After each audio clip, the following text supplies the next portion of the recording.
Fala galera do Giro, também para mais um vídeo do Giro Fantástico. Falar um pouquinho sobre esse final melancólico, né, de ano do Santos.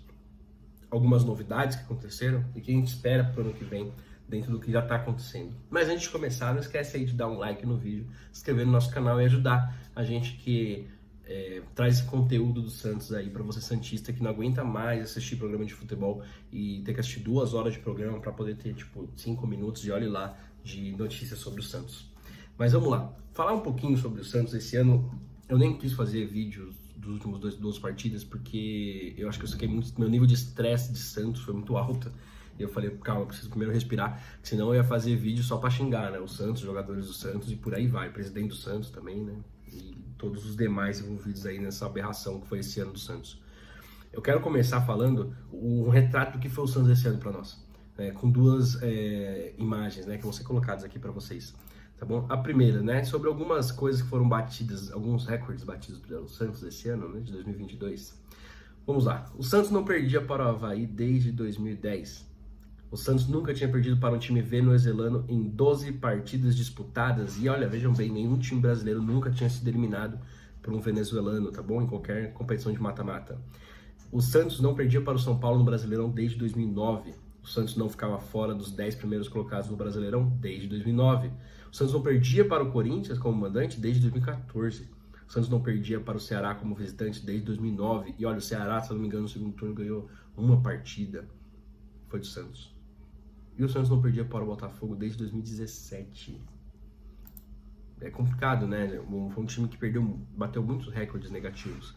E para falar um pouco mais do que retratou esse Santos esse ano, a gente pega aqui a imagem, né, que vai aparecer aqui para vocês também, da coletiva do Orlando. Do Orlando, técnico estagiário do Santos, onde no marketing de fundo tinha lá a imagem da Sanap e da Alphabet, né, que são empresas que nem são mais patrocinadoras do Santos, né, estavam lá. Foi o retrato da desorganização que foi o Santos nesse ano de 2022.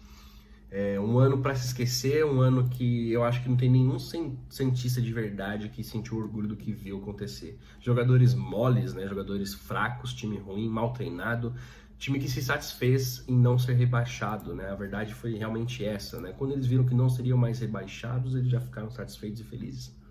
Então, muito jogador tem que sair do Santos, né? Não só os que a gente já sabe, mas vários outros, mais Madison, Angulo, Johan Julio, e mais a ruma inteira ali deles que não tem mais o que fazer aqui dentro do Santos.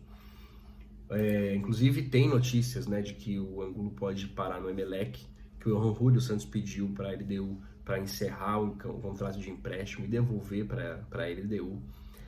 O Madison, o Santos não vai renovar. Então já começam com algumas notícias boas, né? O Auro vai ser devolvido e alguns outros jogadores.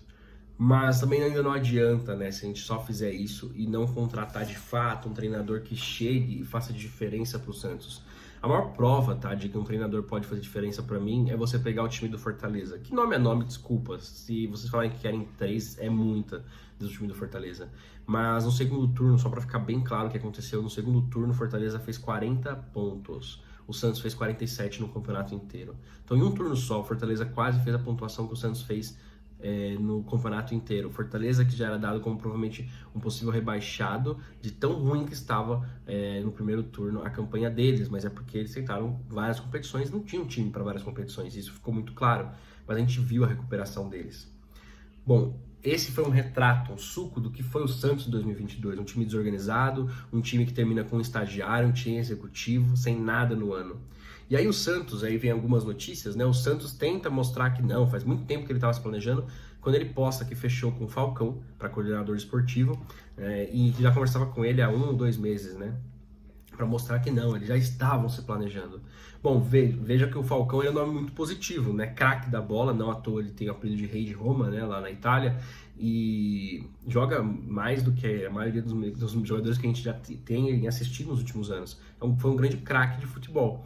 Mas temos que ver como que ele vai ser nessa função, né? E tem um vídeo do podcast que ele é entrevistado no Denilson Show, entrevistado pelo Chico Garcia, onde ele explica, né? E ele fala que para ele exercer uma função de executivo, ele queria ter carta branca para escolher treinador e jogadores, mas ele não queria negociar. quem negociaria seria o clube. Então entra dentro do que o Rueda faz mesmo, né? O Rueda, ele quer negociar, mas tem que ver se ele vai deixar o Falcão realmente escolher. Nome tem, né, para poder cuidar de tudo isso, é um jogador respeitado pela história dele, então dentro do Santos a gente sabe que ele vai ser respeitado, é respeitado na CBF, é respeitado na Federação Paulista, onde ele for. Então é um nome forte mesmo para fazer parte dentro do Santos hoje. Então eu vejo mais como positivo, mas tem que ver o que o Santos vai deixar ele fazer, né, e se vai dar tempo para ele. Nome de treinadores, foi falado de Maurício Barbieri, foi falado também de Antônio Carlos Zago, né? Dos dois, se for para escolher, entre eles, eu falaria que teria que ser o Barbieri, né? Até porque o Zago, para mim, não só fez um trabalho bom no Brasil, ok, que foi subido da Série B para a Série A com o Bragantino, o Bragantino, e depois ele saiu, né? Então não dá para falar muito também, e eu acho que aí é você arriscar demais e de novo. Mas eu acredito que com o Falcão talvez venha nomes mais fortes. Eu concordo, tem gente que não queria o Cuca, mas eu acho que dentro da bagunça do Santos, o Cuca era um cara que tinha tudo para conseguir cuidar de tudo isso. Mas já foi falado que o Cuca não vai trabalhar aí no ano que vem. Mas a gente sabe que vindo de Cuca a gente não sabe do que pode acontecer. Alguns santistas falavam, a gente queria Marcelo Bielsa, a gente queria o Galhardo, do que era River Plate. Gente, a gente tem que entender que no futebol, né, dinheiro fala alto, organização também. Então, sinceramente, esses treinadores hoje não querem ir para o Santos. A gente tem que entender isso. A história do Santos por si só não vai trazer esses treinadores desse nível para o Santos. O Santos precisa se tornar um clube, pelo menos, organizado. Não adianta só pagar as contas em dia. Tem que se tornar um clube organizado, tem que dar estabilidade. Não dá para você ter, se eu não me engano, 9 treinadores em um período de 2 anos. E isso pega muito mal para o Santos. Então a gente, infelizmente, alguns nomes já não vão aceitar de cara vir para o Santos só por conta disso. Bom, trazendo um pouco mais de notícias, já foi postado por alguns jornalistas estrangeiros, tá? Que clubes da Inglaterra, Espanha e Portugal estão atrás do Ângelo e do Marcos Leonardo. Porém, não é nada oficial ainda, né? Então a gente tem que esperar para ver se alguém de fato vai fazer uma proposta. Sabemos que o presidente do Santos falou que quer vender pelo menos um jogador que precisa, na verdade, né? Foi o termo que ele utilizou. E então a gente sabe que provavelmente um jogador o Santos perde até o final do ano, começo do próximo ano, tá? Então a gente tem que olhar aí como que vai ser isso e quem vai sair. Eu ainda insisto que eu acho que os nomes que o Santos podia negociar para manter os melhores se chama Lucas Braga e Felipe Jonathan.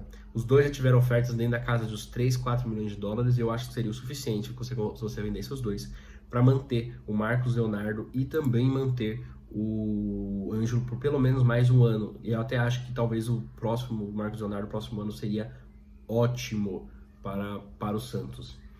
Bom, um pouco mais de notícias, né? O Santos está atrás, tá, de Dudu, tá, do Atlético Goianiense, certo? E ele é lateral direito. Eu acho muito interessante. Ele já tem jogado na Série A do Brasileiro e é um nome melhor do que a gente tem. Se bem que, assim, perto do que o Santos tinha, não era difícil ser melhor. E fora isso também já foi anunciado, tá bom? Que o Santos fez uma proposta, tá, pro Vojvoda, o técnico do Fortaleza. Porém, é aquilo que a gente fala, ele vai ter proposta provavelmente de vários clubes que estão mais organizados que o Santos e tem que ver se isso vai ser interessante para ele. O fato é que o Santos um dia já negou a contratação dele antes dele ter vindo para o Brasil, então a gente sabe que você acaba tendo esse problema. Se ele pensar, não me quiseram em primeiro momento, então talvez eu não queira vocês agora também. E pode realmente acontecer isso. Bom, há uma luz no fim do túnel.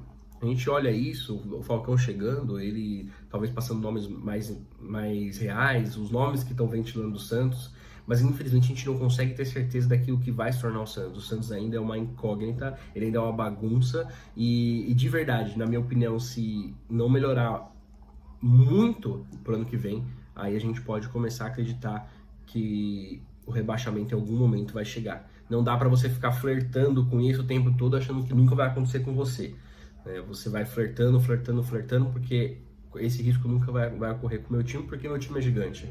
O Santos, sim, ele é gigante, mas nós temos hoje dirigentes que querem apequenar o nosso Santos. É isso. Torcer para as coisas melhorar, vindo mais notícias boas e que alguma coisa de fato aconteça, de concreto. Até porque também vale ressaltar, o próprio Falcão ainda não é concreto, porque saiu na própria notícia divulgada pelo Santos que ele vai assinar somente amanhã. Então vamos esperar também assinar, né? Logo o Santos que fala, que quando o Rueda falava que não anunciava ninguém sem assinar, eles anunciaram o nosso coordenador esportivo sem ter ainda o contrato assinado. A ver e a esperar o que a gente pode ver do Santos aí nos próximos anos. É isso aí e até o próximo vídeo.